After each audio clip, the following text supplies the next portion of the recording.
The wait is finally over. After 12 years, Stephenie Meyer's Midnight Sun is finally here. A draft of this was leaked years ago, so she stopped working on it, but then she started again, and now it's finished. First of all, I talked about the cover extensively in another video where I recreated the cover design from scratch. I also made some extra special edition covers, so if you're interested in that, I'll link it in the description. Midnight Sun is the exact same events as Twilight, but through Edward's point of view. There's pretty much nothing new here. The prose is a bit better, but it's similar to Breaking Dawn in redundancy. I remember getting really bored by that book, and I felt similarly in this one. First of all, I enjoyed Twilight. I read it when it came out years ago. I thought it had some fun ideas. I'm not like a vampire snob or anything. There are people who are like, oh, vampires don't sparkle or whatever, and I don't care at all. Vampires are not a real thing, people. Relax. Anyway, for better or worse,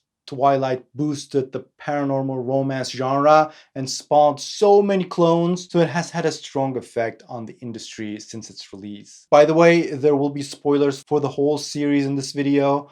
I'm not going to talk about anything extensively, but I assume everyone who is interested in this book have already read the previous books. You can technically read this book without reading the other books. I don't think it provides a better or worse experience than Twilight. I think it covers more details than Twilight, mostly because Edward can read minds, but I don't necessarily think the ability gets us any insight. It's mostly Edward being condescending to other people, which I didn't think that was what he was doing when I read the original book. This book kind of ruined Edward for me. I never imagined him so judgmental, and I never thought he was such an asshole. I thought he was like the mature one in the relationship because Bella is so childish. Well, because she literally is. So the age thing, I just learned to suspend disbelief. I just imagine both of them as adults. If you think more about it, this book falls apart pretty badly.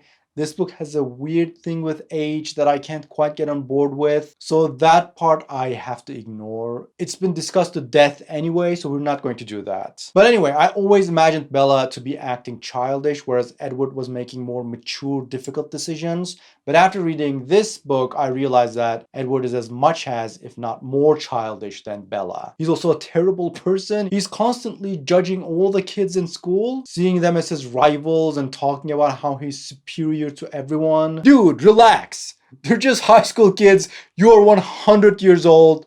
Have some maturity. But he is a terrible person. One complaint about Twilight was that the protagonist was quite bland and she didn't have much personality. I guess it did have the effect of people being able to put themselves into her place easily.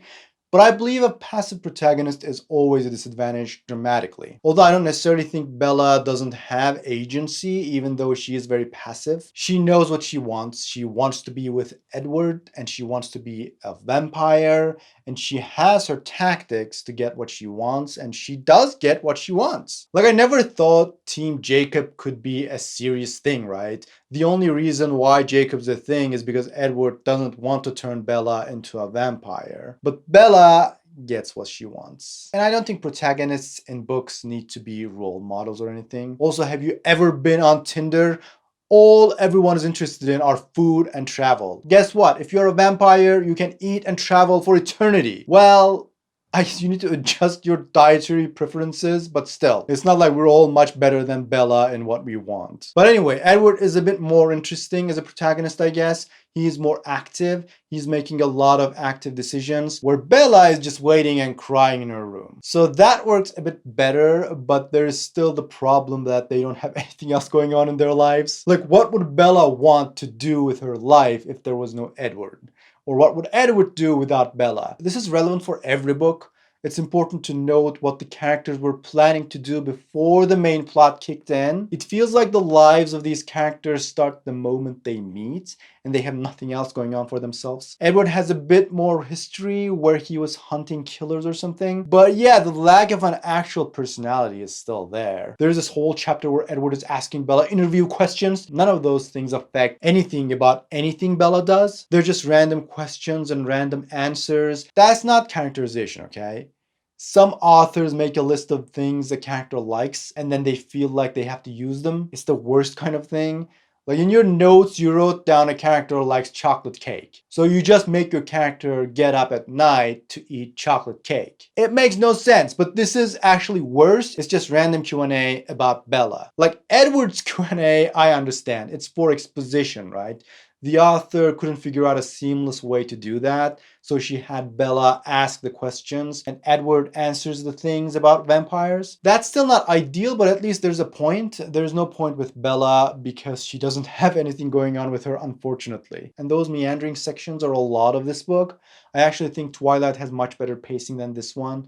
At around 100,000 words, I think Twilight is a good length, but this one is like 170,000 words and it gets exhausting. Because for a long time, it feels like nothing important is happening. It's really challenging to find things that connect Edward and Bella. They have nothing in common. I understand they're both attractive and she smells nice to Edward, but they have zero in common, which could be okay if they completed each other, but no. Unless you count the fact that Bella is extremely clumsy and needs to be protected at all times. I got really annoyed by Edward's possessiveness and overprotectiveness. In Twilight, I didn't get that impression quite that much. But after reading this, I know what a psycho Edward actually is. He is being a huge control freak and then excusing himself like, oh, I know I don't have a right to blah blah. You just did though. Think about it before you do it. He does a thing, then apologizes. It was so annoying. I guess it's a fantasy relationship. It doesn't necessarily mean that's what people want in reality. You know, it's just play. I get it. So obviously I'm not taking it seriously as an allegory for real life. But it did annoy me a lot. They also cannot communicate properly because they always expect the worst from each other. What an exhausting relationship. And they want an eternity of this? No, thank you. I think it gets a bit faster once Laurent, James, and Victoria arrive during the vampire baseball thing. That's like the last 20% or so. That part flows well because there are real stakes, but the way they get rid of James is so abrupt. I was like, wait, what happened? Is it over? Then so much convoluted detail about how Alice covered up the whole thing. I don't think it matters at all dramatically. Generally, Alice's ability to see the future was super exhausting in this book. I never found it so annoying before, but now I got really annoyed every time she gave Edward a percentage of possible futures. And Edward reading minds was also super annoying because half of the time people are not actually speaking to him. Even in social interactions, like Carlisle is just thinking about things and Edward is reading his mind. Dude, just speak to each other. And in the audiobook, they panned the thoughts to the left side, so it felt a bit weird whenever Edward was reading thoughts. I think it would be cool if they got Robert Pattinson to read the audiobook. I'm sure they have the budget, but I guess he's too done with this franchise. But still, I kind of wanted it. Maybe someday they will do it. Since this book is already making tons of money, it already passed 1 million copies sold at the time I'm filming this video. So people are still interested in this series, and Stephenie Meyer said she was planning to write 2 more Twilight books. I wonder what those are. I hope no prequels, but probably prequels, or Twilight through the viewpoint of Jacob. That would be underwhelming. She says she's going to be writing something different first, so that's interesting. I know there are fans of The Host. I never read it. I know she was originally planning it to be a trilogy, but not sure if she changed her mind or not. So we'll see, but one thing is for sure, that Twilight is back in some way, and we'll see more of it. And not gonna lie, I'll probably read those 2, whatever. I think it's fun. But if you thought this video was fun, please leave a like to let me know. And if you'd like to see more book reviews from me, don't forget to subscribe, and I'll see you next time.